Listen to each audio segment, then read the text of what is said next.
If I asked you to picture what the greatest cybersecurity threats are facing school districts around the country, you might first think that we'd be talking about hackers. But a new term has arisen recently to describe a different kind of threat. And that threat is actually, in a sense, from within the school district. It's from the products that teachers are using with their students' work and to complete some of their daily tasks. But these products are built on AI and not under the auspices of the district.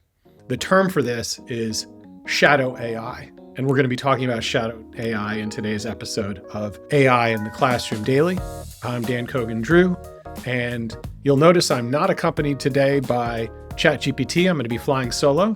I'm going to take this one and let it run. So what does that look like when teachers are using these shadow AI? What's an example? I might, as a former English teacher, take student writing and I want to get feedback. I want to have the AI take a look at it for me.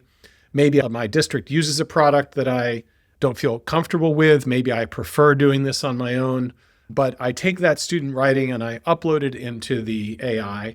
And then I upload a rubric and I say, okay, AI, I want feedback on each one of these pieces of student writing. I'd like you to grade them and so on and so forth.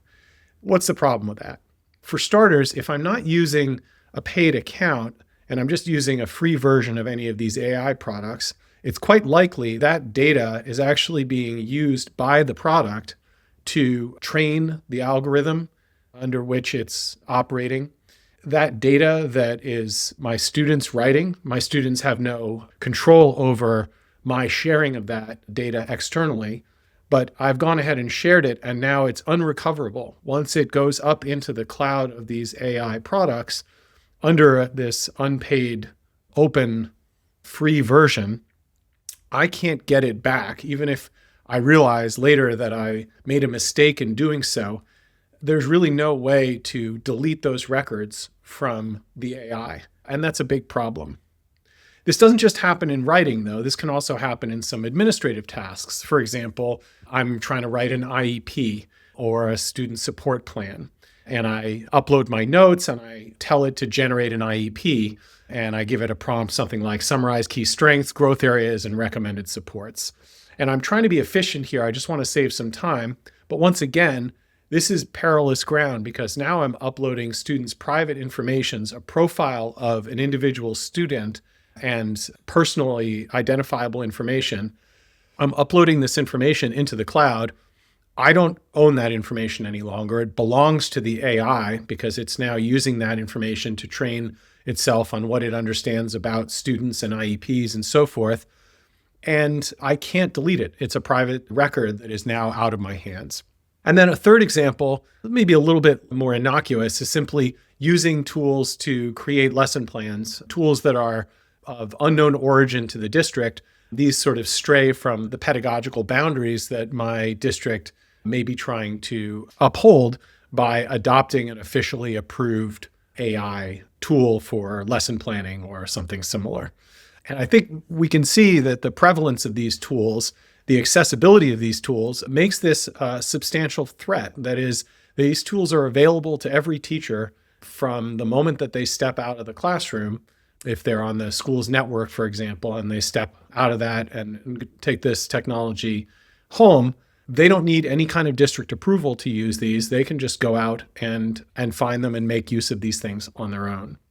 And maybe the bigger point here is we're seeing a conflict between the desire for innovation and moving quickly for efficiency, for time savings, potentially for also some aspect of quality improvement on the part of teachers, butting up against the reality that district policies are quite slow. And even at the state level, there are only 2 states that require districts to have an AI policy. So those districts that are working to get those policies in place, and I think it's something now between 60 and 70% of districts have some form of policy, they're still racing to catch up to the behavior of their teachers.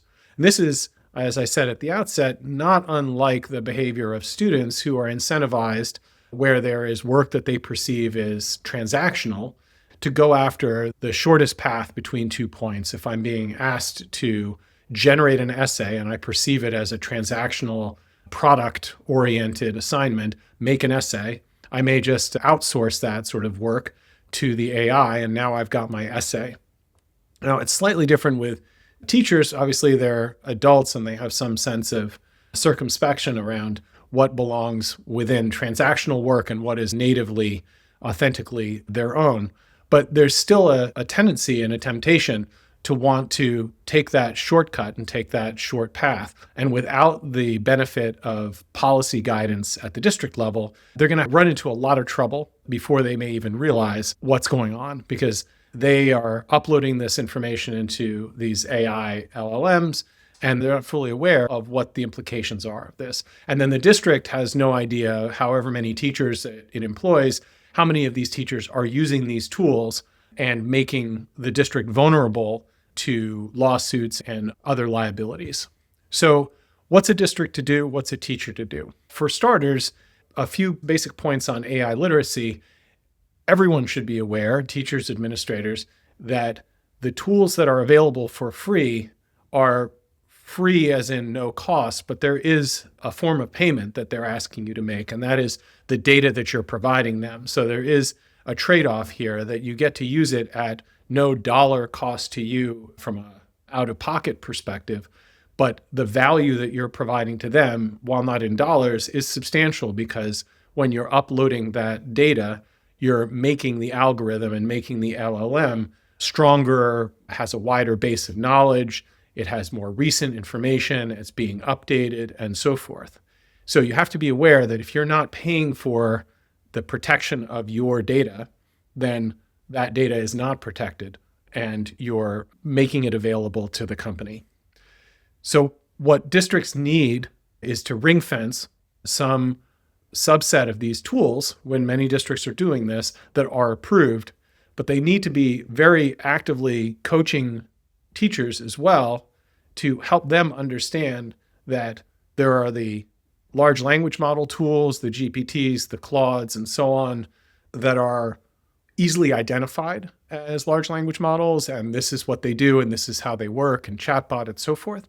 And then there are a number of tools that will also offer free access that aren't so evidently large language models, but they are built on large language models, and they're using GPT. But the teacher tool, the teacher use of those tools is also free to the teacher.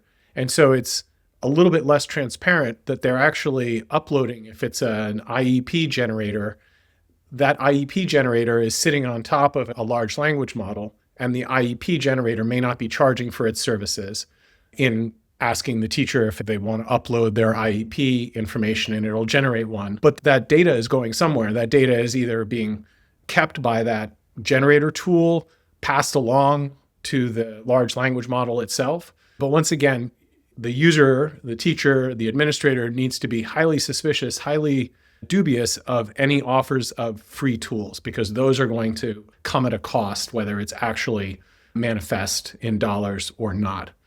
So I think it's this sort of interesting moment. The reason this article caught my eye is to think about the intersection of innovation and policy, and to see how that actually poses a very immediate threat to districts who are scrambling to try to keep up with the late-breaking technologies and technological advances. And it underscores the urgency of the moment for a policy to better inform teacher action. So if you haven't read this article, we'll put it in the show notes. It's well worth a read, because I think it'll sensitize you to the moment we live in and a dynamic that is here and not going anywhere. It's just going to be an issue that we're dealing with for quite some time.